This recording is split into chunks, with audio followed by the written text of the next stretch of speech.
For over half a century, the undisputed symbol of global power projection has been the flight deck of an American aircraft carrier, a 100,000-ton slice of sovereign territory capable of launching a symphony of air power to any corner of the globe. The heart of that power, the relentless workhorse that has defined naval aviation for a generation, is this: the A-18E Super Hornet.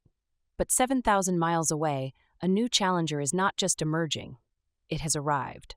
China's Fujian supercarrier is a technological marvel, skipping steam catapults entirely and going straight to an electromagnetic launch system, a capability only matched by the U.S. Navy's latest Ford-class. This new catapult system enables a new generation of aircraft, and its spearhead is the J-15T Flying Shark. This is not just an upgrade, it's a fundamental challenge to the status quo. The emergence of a true catapult-launched, heavy Chinese fighter forces us to ask a critical and perhaps uncomfortable question. How does this new challenger stack up against the reigning champion? And more importantly, which of these aircraft builds a stronger, more lethal naval air wing for the contested seas of the 21st century? Today we're going to comparing the jets, their design philosophies, their weapons, and the critical ecosystems that support them. The answer will define the future of naval power. To understand this matchup, we must first understand the vastly different origins and design philosophies behind each aircraft. Neither of these jets is a clean sheet design. Both are products of their unique strategic circumstances. First, the incumbent, the Boeing F/A-18E Super Hornet. It's crucial to distinguish this from the original Legacy Hornet of the 1980s. The Super Hornet is a substantially larger, more powerful, and more capable aircraft that emerged from a period of post-Cold War austerity. In the early 1990s, the U.S. Navy faced a crisis. The costly F-14 Tomcat was aging, and its planned replacement, the stealthy A-12 Avenger II, was canceled in a notorious budget fiasco. The Navy needed a cost-effective multi-role solution, and it needed it fast. The answer was an evolutionary 4.5 generation redesign of the F/A-18. The Super Hornet was designed as the ultimate naval workhorse.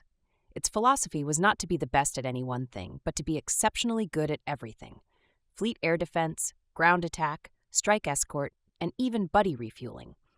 It prioritized lower maintenance costs, reliability, and carrier suitability over raw, high-end performance. The latest Block 3 variant is the pinnacle of this evolutionary design, incorporating advanced avionics, a lower radar cross-section, and enhanced networking capabilities. It is, without a doubt, the most proven and refined carrier aircraft in the world today. Now, for the challenger, the Shenyang J-15T Flying Shark. Its lineage is unmistakable. It's a direct descendant of the Soviet Sukhoi Su-27 Flanker, a heavy, high-performance air superiority fighter designed in an era of intense superpower competition. While the U.S. Navy briefly considered a navalized F-15, it was deemed too expensive. China, facing a similar challenge but in a new era of great power competition, made the opposite choice. They embraced the high-performance flanker design. The original Jian-15, which operates from China's first two ski-jump carriers, was a solid aircraft but was hamstrung by its launch method. It couldn't take off with a full payload of fuel and weapons, severely restricting its range and combat effectiveness. The J-15T is a different beast altogether. Built for the Fujian's new EMALS system, it has a completely redesigned internal structure and a massively reinforced nose landing gear. But the changes are more than just structural. The J-15T incorporates a modern AESA radar, increased use of composite materials, and powerful, domestically produced Wushan-10 jet engines. It takes the formidable, high-performance flanker airframe and finally unleashes its full, uncompromised potential from a carrier deck. When we put these two aircraft head-to-head, we see the results of their divergent origins: the high-performance Cold War-era philosophy of the J-15T versus the cost-conscious, multi-role pragmatism of the Super Hornet. From a pure aerodynamic and kinematic perspective, the advantage here is not just with the J-15T, it's a landslide. The flanker airframe is legendary for its combination of high speed, over Mach 2.2, a high-altitude ceiling, over 60,000 feet, and exceptional maneuverability. It has a significantly better thrust-to-weight ratio than the Super Hornet. This gives it a massive energy advantage in a potential beyond visual range engagement. It can fly faster and higher, allowing it to impart more kinetic energy to its long-range missiles, extending their effective reach and no-escape zone. The Super Hornet, by contrast, is a transonic aircraft, struggling to exceed Mach 1.6. Its operational ceiling is lower, and its thrust-to-weight ratio is modest. It was a compromise born of budget cuts. Its range is also a well-known and significant shortcoming, a major step down from the F-14 Tomcat it replaced. Plans to integrate conformal fuel tanks to address this were even canceled due to budget issues. The J-15T, inheriting the flanker's massive internal fuel capacity, has a combat radius that far exceeds any Western carrier-based fighter, a critical advantage in the vast expanses of the Pacific Ocean. When it comes to electronics, that's where the fight gets more interesting. Both the latest J-15T and the Block 3 Super Hornet are equipped with modern AESA radars. However, a critical law of physics comes into play: radar aperture size. A bigger radar dish can, all else being equal, see farther and track targets with greater precision. The Super Hornet's nose cone is relatively small, limiting the size of its AN/APG-79 AESA radar.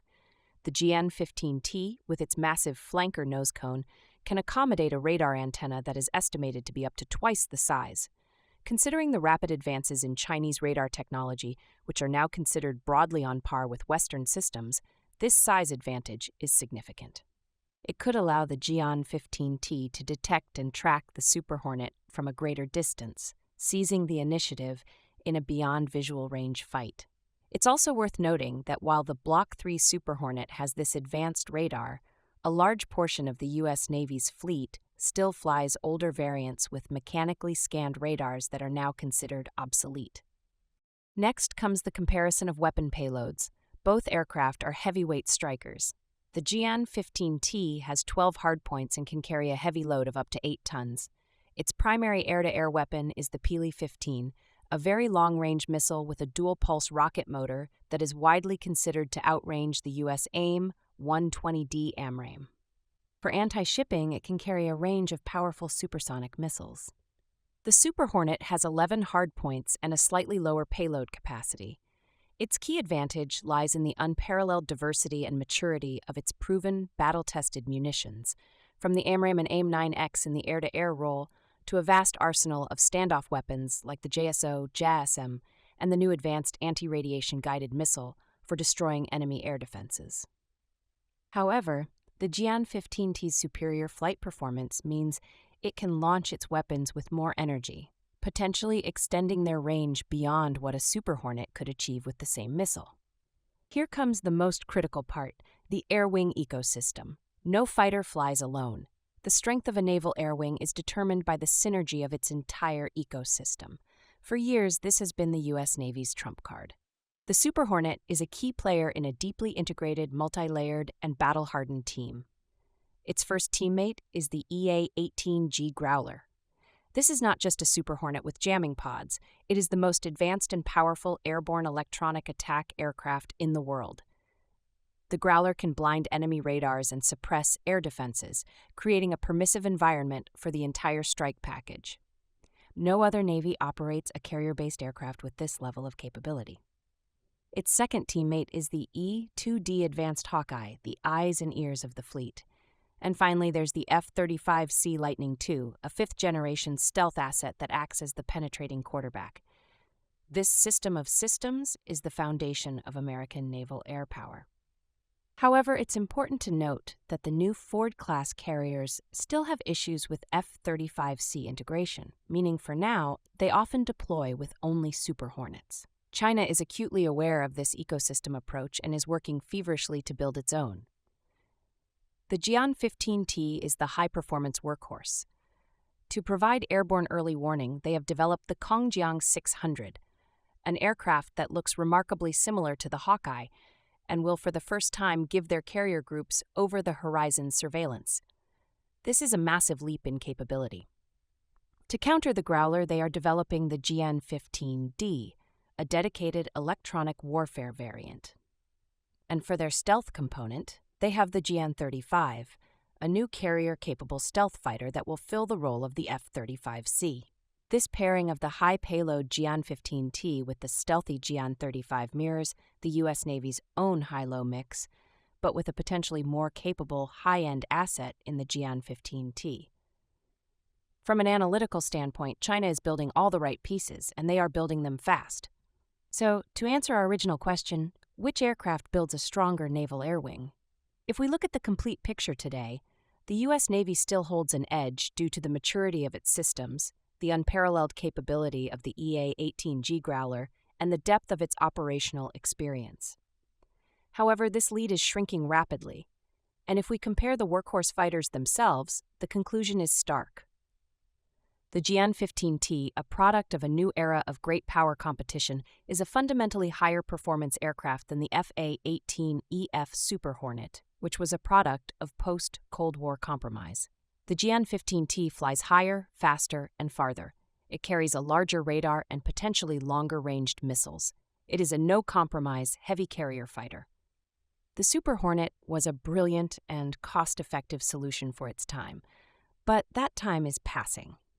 It was meant to be a stopgap, but delays to the F-35 and cuts to the next-generation F/A-XX program mean the U.S. Navy will be forced to rely on this aging fourth-generation design for far longer than intended. The commissioning of the Fujian and the operational deployment of the J-15T is a landmark event. It signals that the PLA Navy is no longer building a defensive coastal force. It is building a blue-water power projection navy designed to challenge American supremacy on the high seas.